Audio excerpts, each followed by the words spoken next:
Thank you for that very kind introduction. And thank you all for inviting me, and particular thanks to your committee for making us feel so very welcome. The Philosophy Sharing Foundation is a wonderful initiative that I deeply admire. The aim of bridging the gap between professional philosophers and the wider public is one which is close to my heart and to Anya's heart as well.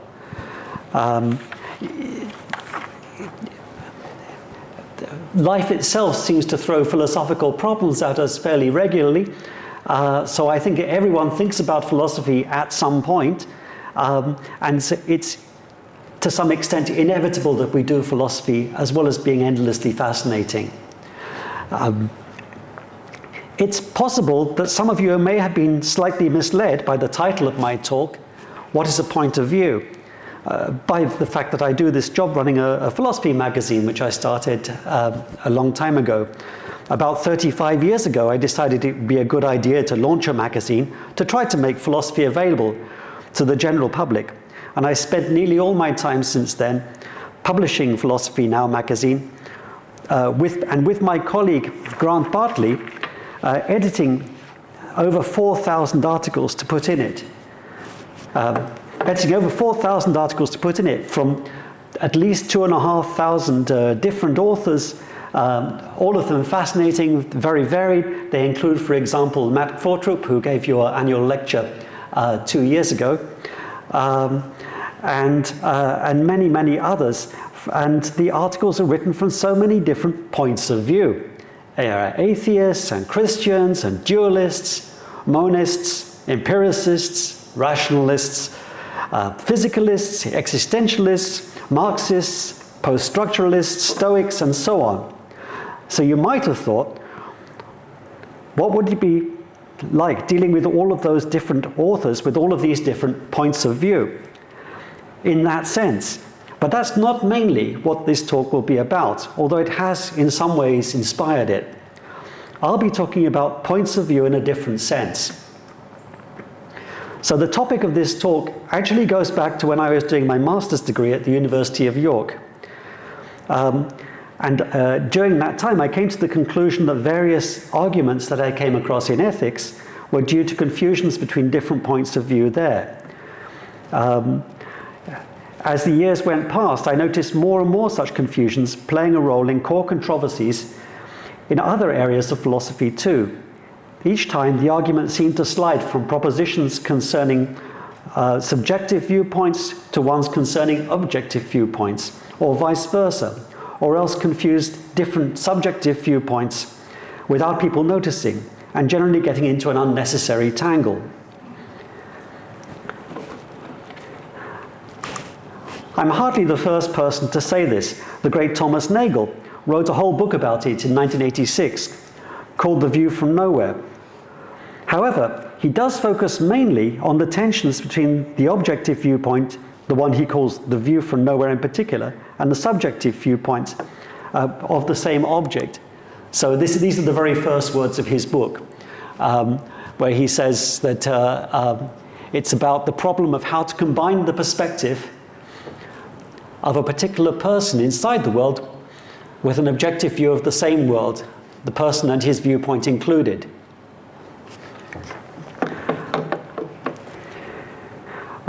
So that was his main focus, which is very important, which overlaps with my interests a great deal and helped to inspire my interests. But I also think that there are a lot of confusions too between different subjective viewpoints which get muddled up in philosophical arguments. So I'd like to talk about that as well. I'd like to talk to you about all of this, not in the sense of having a fully worked out theory to defend, but in the spirit of sharing what I think is an interesting way to consider a lot of different problems in philosophy. I'd like to share my enthusiasm with the Philosophy Sharing Foundation. Back at university, I had a tutor for moral philosophy called Anthony Price. And he once told me, never use the words subjective or objective in your essays without giving some sort of explanation of what you mean by them. And what I mean by them will become clearer as the talk goes on, but for now I'll just say that the subjective viewpoint is the way things look to you. from your particular point in space and time and will depend somewhat on your particular sensory apparatus, cultural presuppositions, past experiences, linguistic background, and so on, and may reflect your particular values, emotions, and interests. The objective viewpoint, according to Nagel, is a view without all this baggage, a view that is therefore universal. As Nagel puts it, a view from nowhere in particular. So anyway, in this talk, there are two things I'll try to do. Firstly, I'll look briefly at a whole range of different areas of philosophy to make it plausible to you that there are many philosophical problems that relate to confusions over points of view. Then secondly, after coffee, I'd like to look a little bit at the nature of points of view in general. So first of all, different areas of philosophy. I'm going to talk only about two areas in depth and then just give a whistle-stop tour of a few others. So the first area is ethics, which is where my own particular interest was sparked in the first place. In ethics, many arguments seem to go astray due to confusions over viewpoints, and I'll start with a specific one that sparked my interest. My main interest in ethics back then was in Hume's law. You may already know this, but I've put David Hume's famous words onto a slide. Oh, sorry, not that slide. This slide. So he's got a lovely way of writing, but in every system of morality which I have hitherto met with, I've always remarked that the author proceeds for some time in the ordinary way of reasoning. When all of a sudden I'm surprised to find that instead of the usual copulations of propositions is and is not, I meet with no proposition that is not connected with an ought or an ought not. And people argue about this and they say, what's he saying? It's just not possible to derive statements about what ought to be done or what ought to be the case from purely using logic and factual propositions about the world, or is he just saying it's very difficult? But the more interesting interpretation is that he was saying it's impossible. In a logical argument, you don't expect to see something appearing in the conclusions of the argument which don't appear anywhere in the premises. You just say, oh, where did that come from? It suddenly pops up. So the important question is Hume right about this? If that's what he means. This is very important because if we can't derive an ought from an is, then we can't derive any system of morality only using logic and facts about the world. So to examine this, I thought I'd look at some examples of philosophers trying to do just that. And one famous one I looked at was John Stuart Mill and his proof of utilitarianism in chapter 3 of his book, which is also called Utilitarianism. Mill's argument has been examined by a lot of people very closely and traditionally broken down into some steps to make it easier to look at.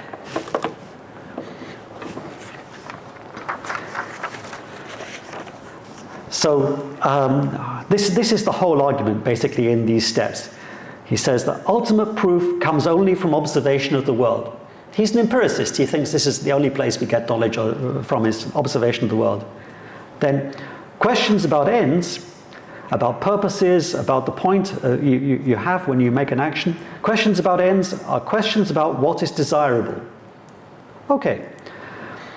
And then he says, the only proof capable of being given that an object is visible is that people actually see it.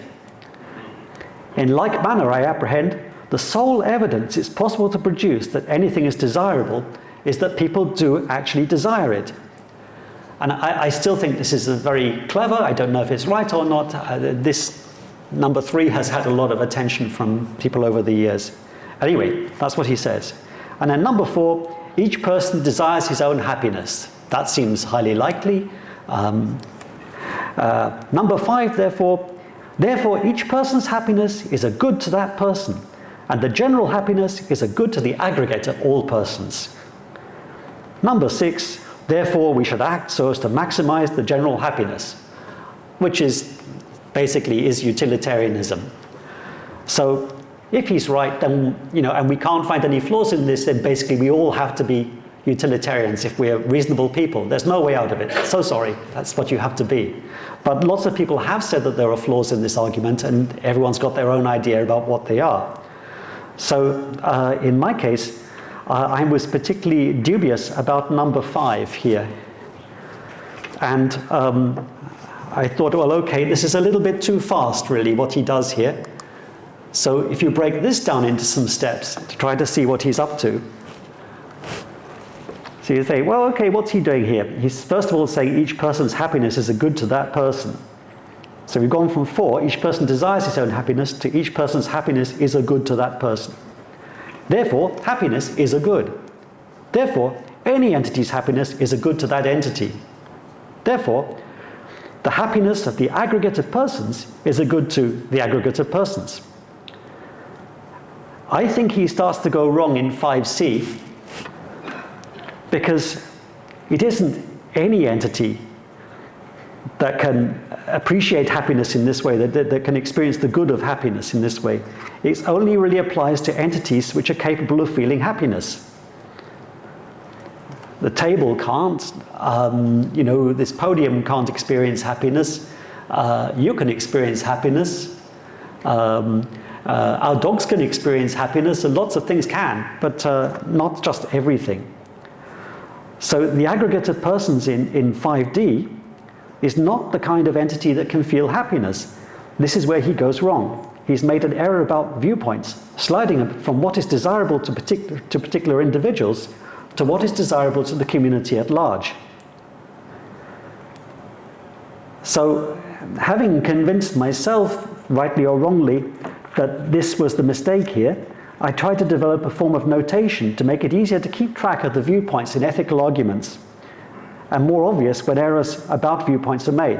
However, my system wasn't very good, and I abandoned it. And there is already a special form of symbolic logic for ethical arguments called deontic logic. I'm skeptical about it for various reasons, which I won't bore you with. Anyway, so there are other examples of ethical confusions over viewpoints too, I think. Many of them involving the objective stance. Some people feel that by adopting an objective stance in morality, they will be able to make moral judgments that are fair to all involved. Others want to adopt an objective viewpoint in ethics because they want to take the force out of moral judgments altogether.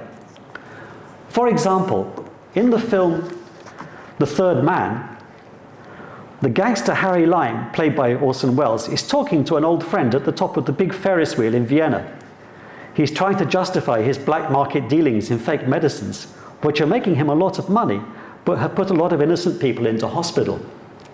He says, "Look down there, tell me, would you really feel any pity if one of those dots stopped moving forever?" Oh. Ever seen any of your victims? You know, I never feel comfortable on these sort of things. Victims? Don't be melodramatic. Look down there. Would you really feel any pity if one of those dots stopped moving forever? If I offered you 20,000 pounds for every dot that stopped, would you really, old man, tell me to keep my money? Or would you calculate how many dots you could afford to spend? Free of income tax, old man. Free of income tax. It seems to me that people have taken from science the idea that if you want to find out how things really are, then you need to adopt the objective viewpoint. However, then they're alarmed to discover that from the objective viewpoint, the view from nowhere, values aren't actually visible. Then they conclude from this that values aren't real, that our moral values are a sham, our lives are meaningless, and so on. The universe, they say, is cold and unfeeling, doesn't care about us. But the fact that values can't be seen from an objective viewpoint is no reflection on us or on the inadequacy of our values. It's just to do with the nature of that particular viewpoint. We work so hard to try to reach a viewpoint without values, and then we look from this viewpoint and we can't see any values. It's what do you expect, really?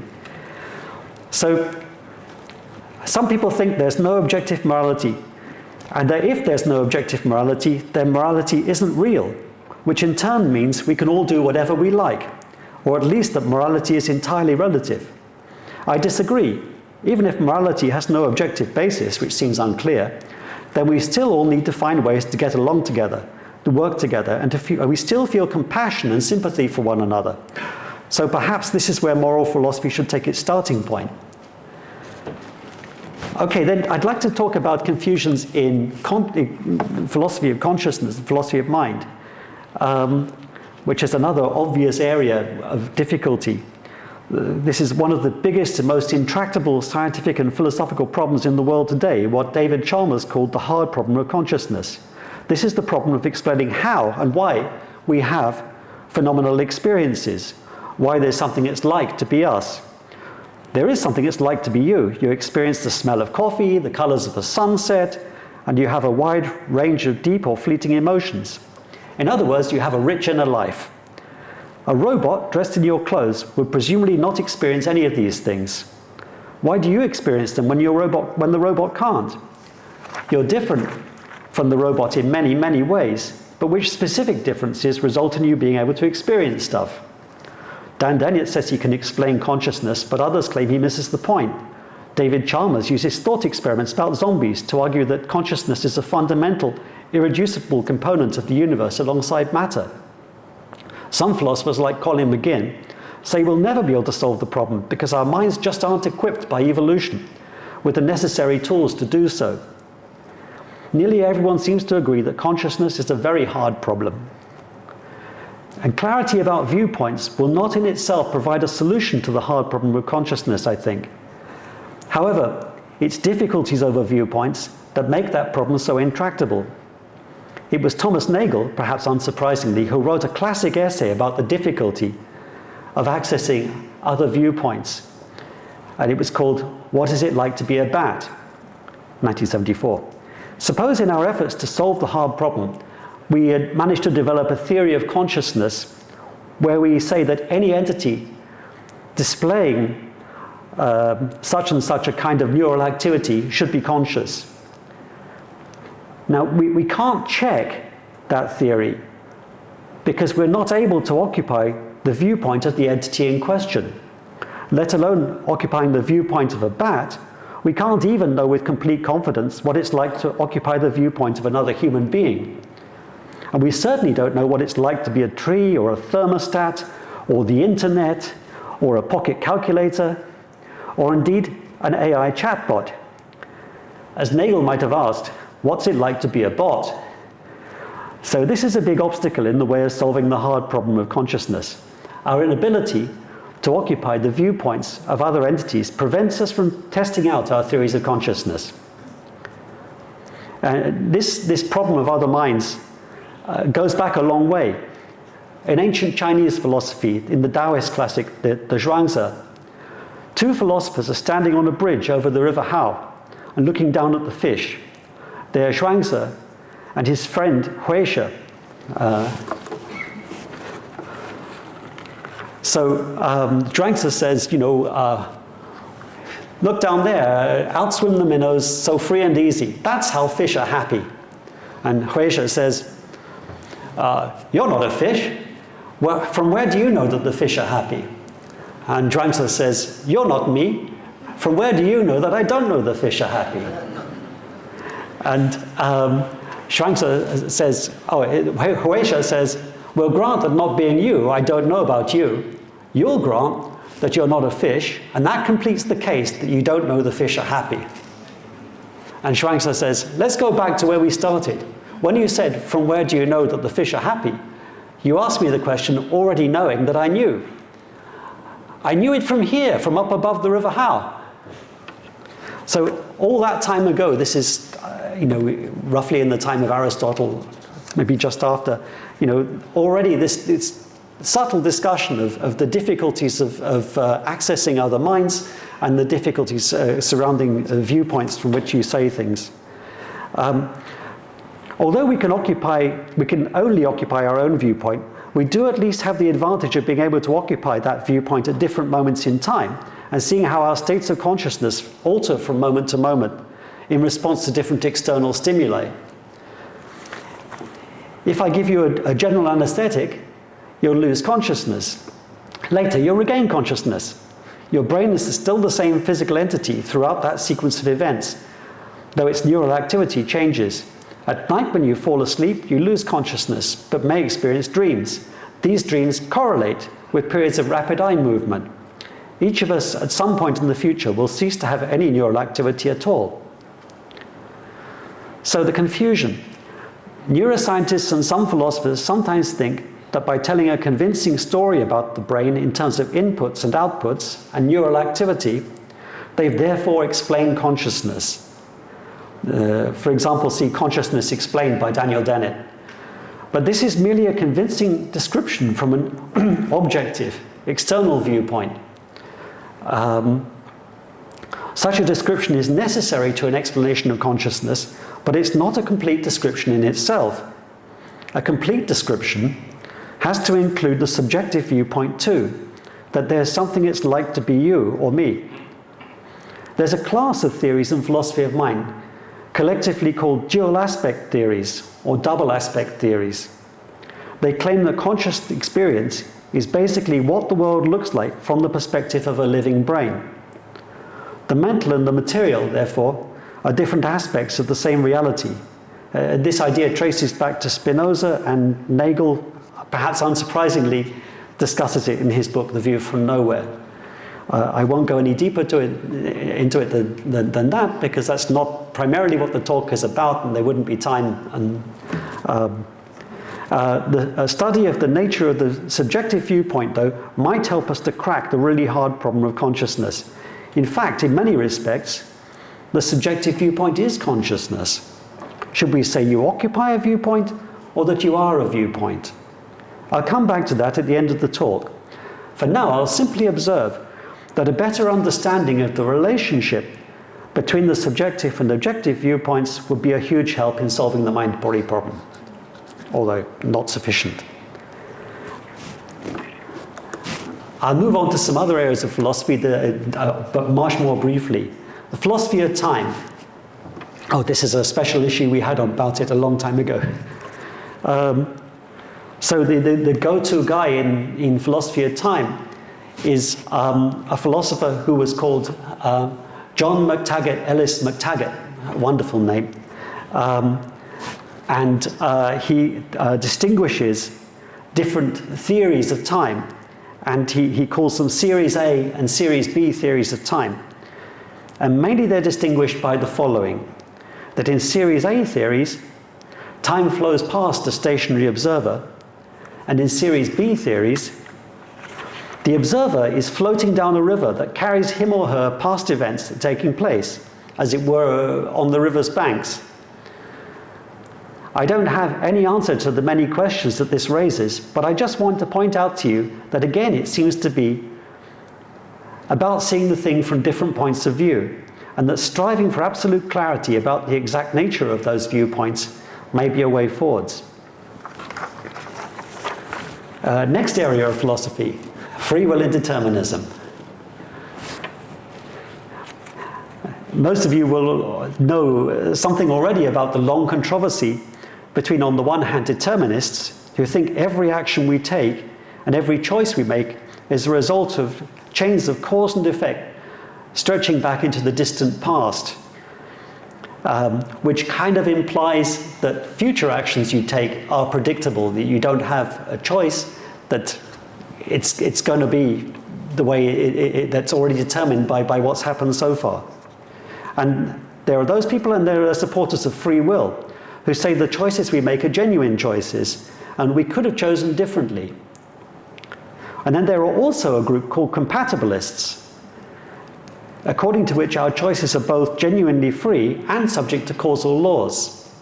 And compatibilism, there are also different varieties of this, but one which particularly appeals to me is, again, to say that, it's about the view that you take onto this. From an objective view of human activity, it looks like determinism, because you can tell a complete causal story and you can observe this from the outside and say, how did this happen? In principle, you can observe this. Obviously, it's very difficult if it involves things which are taking place inside people's heads, but in principle, you can do this. And then also a subjective view of human activity, the view from within the agent,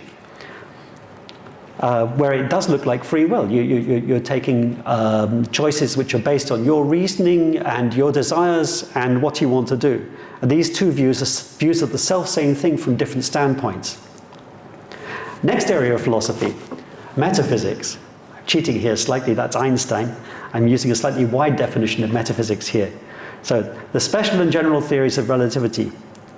By careful attention to the way that the speed of light is measured, I'll say that again. By careful attention to the way the speed of light would be measured by observers in different moving reference frames, Einstein found out a number of surprising things about the structure of reality. Einstein conducted many thought experiments involving observers in railway carriages shining torches and so on. They may be found in his own book, popularizing relativity. I think the book is just called General Relativity. It's got his own drawings and so on in it. Is this metaphysics? Surely it's just physics. Well, metaphysics is generally understood as the philosophical investigation of the underlying structure of the universe, apart from surface appearances. Einstein's thought experiments led him to radical and astonishing conclusions about the nature of time and space, conclusions that were later corroborated by experiments and observations. If anything is metaphysics, surely it's this. And a careful examination of previously overlooked differences between the viewpoints available to observers in different situations was absolutely at the heart of Einstein's theory. The last area of philosophy I'll mention now, although I'm sure there are many others where confusions over viewpoints are a factor and you can probably think of them yourselves. But theory of knowledge, epistemology. In so many... I always love the fable about the elephant and the blind men, or the blindfolded people in this case, and the different impressions they have of the same elephant. In so many cases, what we can know depends on what our perceptual equipment is, where we stand, and what our pre-existing concepts and assumptions are. Therefore, a careful attention to the nature of points of view is crucial to the theory of knowledge. Nietzsche said something like this when he declared himself to be a perspectivist, as he did in his book On the Genealogy of Morals, among other places. He said that philosophy should be an experimental activity. The philosopher should take one view on something and explore that, and then deliberately change their view to a new one, to a different one, and explore the subject matter from this new angle to gain a more complete understanding. Nietzsche denied that there was a God's eye viewpoint available from which to understand the universe. Maybe the activity Nietzsche describes is a little bit like the fable of the blindfolded people with the elephant.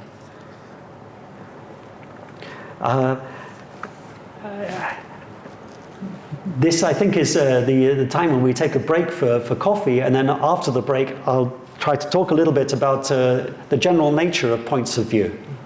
Thank you very much. Okay, thank you for coming back, everybody. My conclusions from the first part of my talk is that there are difficulties in various fields of philosophy that result from confusions between the different points of view involved, and that can therefore perhaps be clarified by untangling those confusions. Therefore, in the second part of the talk, I'd like to examine more closely the more general question, what is a point of view? What's the advantage of any overarching project that can be applied to investigations in a whole load of different areas of philosophy? What's the point in trying to do this? I think there are actually several advantages. Firstly, you've got something to look out for when you get started, when you turn your attention to a new area of philosophy. Secondly, tools you develop in one area of investigation perhaps can then be usefully applied in other areas. And thirdly, you might be able to develop some meta-philosophy, some idea about the nature of philosophical investigations in general. Now let's look at subjective points of view and the difficulties of intersubjective understanding. And after that, we'll consider the objective points of view. Each of us has our own unique subjective point of view, which we can become more aware of if we focus upon it. It involves a surprising number of different aspects, some of them more obvious than others. I've made a little list. There may be some overlap between different items in this list, You may be able to think of more items which aren't on the list yet. But this is just an initial suggestion. So aspects of a subjective viewpoint, you have your own particular subjective sensory apparatus, eyes, ears, nose, sense of taste, sense of touch, or some subset of these. Secondly, you've got your cerebral abilities in processing, understanding, and evaluating the information from these senses. Thirdly, you've got various cultural dispositions towards interpreting that information in particular ways. Fourthly, you've got your tastes, preferences, attachments, and commitments. Fifthly, you've got your wishes, desires, and aspirations for the future. Sixthly, and this is a language, this is a big one, it includes concepts and the many connotations and associations that words have, and the metaphors that result from them. 7, you've got your personal memories, obviously huge and complex set. And 8, you've got your values. And finally, you've got your location in space and time. And all of these affect the way you see the world. If I say that everyone has their own subjective point of view and that all of them are equally valid, then someone might say, this is relativism. I certainly had friends who argued that. You have your view on the world and I've got my view on the world. There's no saying which is right and which is wrong. And some of them went so far as to claim that there was no world independent of our different subjectivities. I don't think this is correct, but to see why, we need to consider the relationship between different viewpoints. This is called intersubjectivity. Consider two people who are looking at a mountain from different angles. One is standing in the foothills, the other's looking down from an aeroplane. One is short-sighted and one is colorblind. One is culturally predisposed to regard the mountain as holy. The other is terrified of heights. It's the same mountain, but they see it in very different ways. And there's a great deal to be said about those differences. I can give you an actual example of this from personal experience. From time to time throughout my life, I've been back with my family to the village in Wales that my grandfather came from, the place called Abercrave. And behind the village, there's a small mountain called Cribeth. And locally, the mountain is also known as the Sleeping Giant. If you look at this slide, you'll perhaps see why. You can all see the giant there lying on his back, and there's his nose and mouth, and if you've got a good imagination, you can probably see his right ear. And anyway, that's the Sleeping Giant.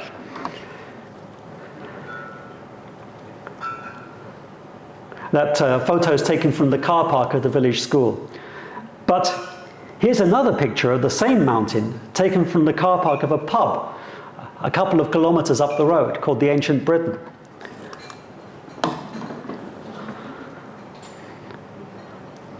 Does the mountain look like a sleeping giant? Not from this angle. Well, does it or doesn't it? Well, it depends where you're standing. It's the same mountain, but it depends where you're standing. Actually, I took these pictures in the winter. It looks different in the summer. Then the trees hide the shape of the mountaintop, and it doesn't look like a giant from either direction. There are many ways the mountain can look, depending on where and when you stand and who you are and what you expect to see. But there's only one mountain, and there's only one external reality. Hence, I'm not a relativist about knowledge. It's easy to say things about the mountain which are simply wrong. The mountain is made of cheese. No, it isn't. You can check this. It's quite easy to check it. I haven't actually checked it myself, but you can do this. And so much of this is true of different subjective viewpoints generally. It's interesting to know to what degree we can simulate other people's points of view using the evidence available to us, both about the thing being observed and about the observer. Obviously, we have the advantage of shared language, and we can discuss it with them. What do you see, and can you describe it, and so on, and what do you feel about this, and so on. We can also ask something like, what must the mountain seem like to Harry? If we've got a good topographical map, and we know where Harry's standing, we can work out what shape of mountain Harry sees. And we can also calculate things such as whether he can see a particular tree or house or car from where he's standing, or whether something was going to block his line of sight. And generals down the ages have had to do this kind of thing when observing, making calculations on battlefields. Who can see what? But although that's part of an answer, it doesn't tell us how Harry feels when he sees what he does see. Because knowing that depends on knowing Harry rather well. So is there a better way of understanding how Harry sees the mountain? Hans-Georg Gadamer wrote many interesting things about intersubjectivity and subjectivity in his 1960 book, Truth and Method. By the way, Gadamer not only is a very interesting philosopher, but also inspiring in other ways too. Despite having a lot of ill health throughout his life, he lived to be 102. And at the age of 101, apparently was still going into the university, to his office, to give tutorials to students and so on. So I have friends from school who are thinking about gently winding down to retire. And I'm saying, well, you're crazy. Think about Gadamer. You could still have a 40-year career ahead of you. Anyway, Gadamer writes of each person having what he calls a horizon of understanding, meaning by this all of their ways of perceiving and also their groundedness in a particular context, both in spatio-temporal terms and in cultural terms too. So this is a very comprehensive kind of description of an individual's subjectivity. But how, says Gadamer, can we understand somebody else's subjectivity? He says we can't step out of our own subjectivity to wear the other person's shoes. We're just too different. By the way, that reminds me of the old joke. They say, before you criticize somebody, first walk a mile in their shoes. Because then if things turn nasty, they're a mile away and you've got their shoes.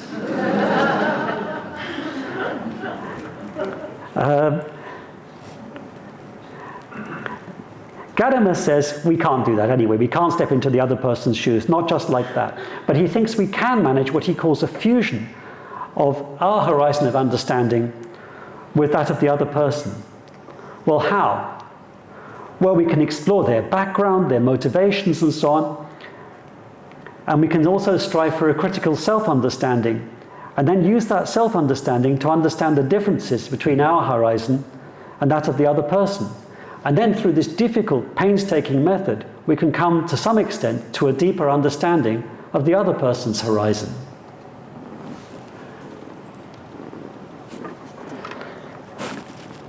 And as you can see, he says that understanding this is always the fusion of these horizons supposedly existing by themselves, that he doesn't really think very much of just trying to do it just from your own subjectivity, not if you really want to understand the world.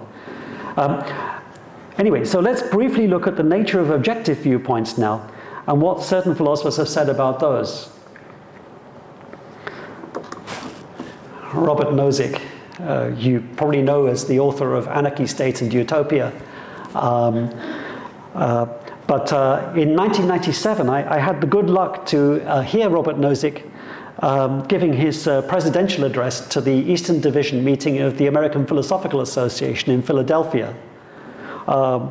Actually, my wife, Anya, was also in the audience.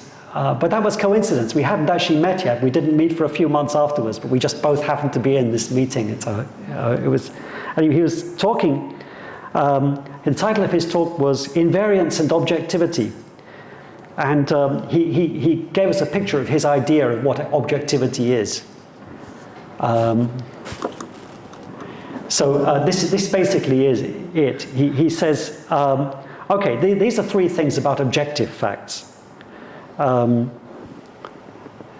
It's accessible from different angles. There can be intersubjective agreement about it. Different people can agree on this fact. And thirdly, independence. So he says if P is an objective truth, then it holds independently of people's beliefs, desires, hopes, observations, or measurements that P. He says there's also a fourth characteristic of objective truth that underlies and explains these first three features. An objective fact is invariant under various transformations. So what does he mean by this? Well, in the mountain example that I gave you before, various facts are invariant under the transformation of the observer's position. The mountain's big, the mountain's green, the mountain's not made of cheese. So these facts would all meet Nietzsche's condition 4 for being objective. So another philosopher, obviously, who's written about objectivity is Thomas Nagel, who I keep mentioning.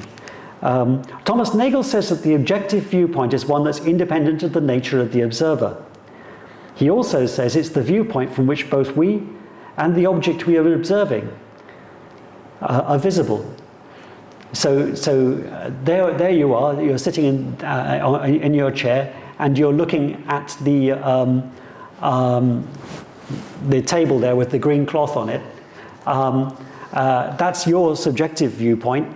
But a more objective viewpoint is mine. I'm kind of over here and I can see both you and the table you're looking at. And there might be another viewpoint where they can see you and the table and me looking at the two of you and so on. And you can have successively more objective viewpoints.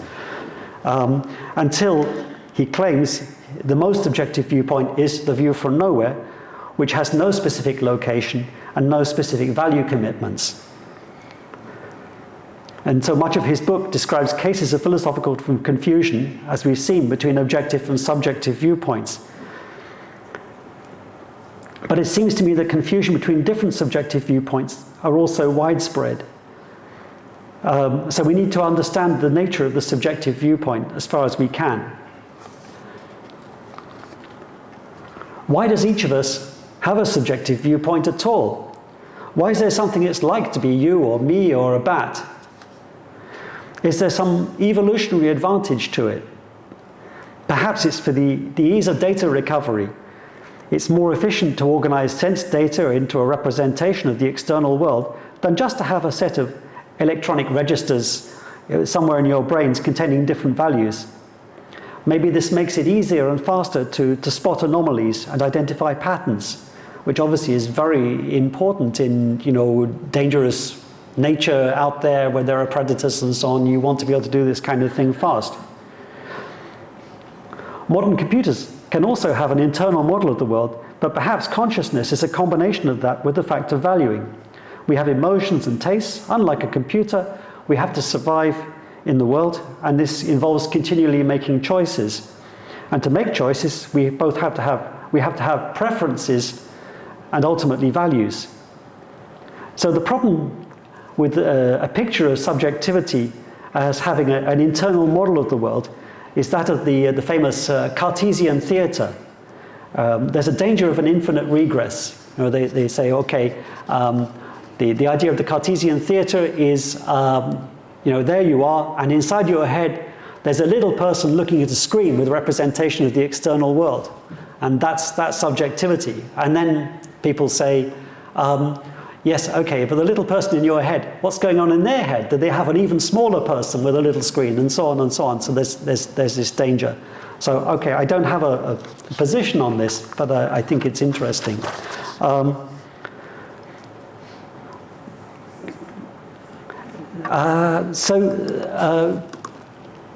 Whoops. This is going back to a slide we had before. Subjective viewpoints can have a wide range of characteristics, and a crucial feature of a general investigation into viewpoints should be this: to find out how far and in what ways a given viewpoint depends on the nature of the observer, on their concepts and cultural baggage, and their language and their perceptual apparatus. But also I'd like to nip back briefly to the question of objectivity.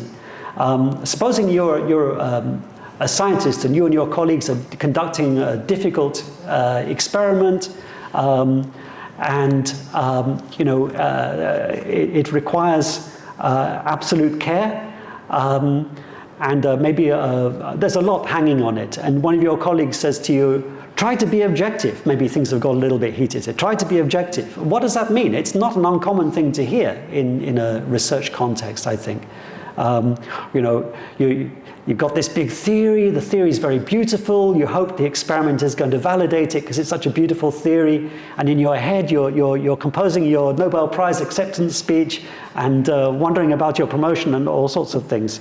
And so you have to try to leave all this behind. You want to actually find out what the truth is. And so from the list that we've seen, there are certain things by an effort of imagination you can set aside. You can set aside your wishes and desires and aspirations, and also your beliefs and assumptions about the world, because this is, of course, a huge pitfall in science, is to say, this can't be right. Everybody knows that X, and therefore, we don't have to challenge this again. But you have to be a little bit skeptical about everything. And you set aside your values, tastes, preferences, aesthetic judgments, and so on, and maybe your cultural dispositions to interpreting information. But there's also other elements of your subjective viewpoint you can't set aside. Obviously, your location in time and space, you don't want to set that aside. Your sensory apparatus, you don't want to set that aside. You're going to need that. Same with your cerebral abilities to process that sensory information. Also language, how else are you going to discuss it and describe it with your colleagues and so on, and memories are also kind of helpful. So part of the subjective view, of your subjective point of view, you can set aside for the sake of getting a more objective point of view in this sense, and other parts you can't. So this is maybe yet another view on, what do we mean by an objective point of view? But I promised earlier on that to look at this question of do we have points of view, or are we in fact points of view? So it's a very interesting question, because the qualities that make up your subjective viewpoint, they include not only your special location and perceptual apparatus, but also your values, emotional attachments, and so on. All of these reflect how you interpret the world. If I could describe all of these aspects of your specific subjective point of view accurately enough and in sufficient depth, then I'd be describing you. It'd be like a portrait of you. So therefore, this idea is kind of attractive. You say, oh, maybe it's the same thing. But would that mean that the individual is identical with their point of view? That there isn't so much that they have a point of view, but more like they are a point of view? It's an intriguing idea, but before we get carried away, we should test it by looking for some ways in which it might be untrue. Firstly, grammatically, it seems wrong. We just don't say, I am a point of view. We say, I hold a point of view, or I have a point of view. And if we actually were our points of view, then you'd think that language would have caught up with this in some way and would reflect that. Secondly, we can deliberately choose to change our point of view in various senses. We can say in a hypothetical way, no, on the other hand, as part of gaining a fuller and more rounded picture of whatever we're considering. Or we may simply change our opinion or belief, etc., so that we have a different point of view. Or we can literally change our viewpoint geographically by moving from one vantage point to another. And we can do any of these things while remaining essentially the same person in all other respects. So that also suggests we're not the same as our point of view. And additionally, there are many physical characteristics of human beings that have little to do with our points of view, such as things to do with our blood circulation, inner organs, external appearances, and so on. So it would be very satisfying to discover that you are your point of view. And it would also be a great note on which to end this talk. Unfortunately, the answer to this particular question seems to be a more messy and undramatic one. We are not identical with our points of view, with the points of view we hold or occupy. However, in some very interesting respects, we share characteristics of our points of view.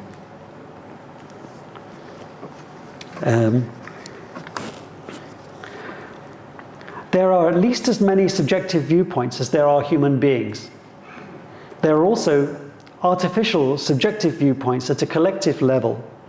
The collective viewpoints of governments, unions, football teams, corporations, clubs, nations. We have to be very careful how we talk about those so that we don't artificially attribute characteristics to those viewpoints that they don't possess, and which in truth can only belong to individual members, such as the ability to experience emotions, as I mentioned earlier. Even that is complex, because individuals often associate themselves with collective groups with such fervor that they do experience emotions connected with that. And then there are objective viewpoints, not just a single view from nowhere, but a whole assortment of possible objective viewpoints with different combinations of characteristics. Points of view are complex and fascinating things, and I recommend them to your philosophical attention. From now on, my only firm claim is that when examining any philosophical argument, it's worth trying hard to keep clear about the viewpoints associated with different propositions. If we can do that, it may help us to untangle some long-standing philosophical confusions.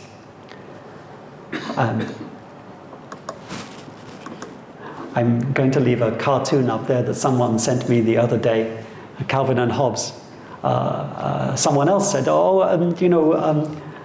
Cubism is a very interesting artistic movement when you're considering points of view, because you can see two points of view at once represented. And here we are. We have a Cubist, Calvin and Hobbes, about points of view. Thank you, everybody, for your great patience and letting me share my enthusiasm with you.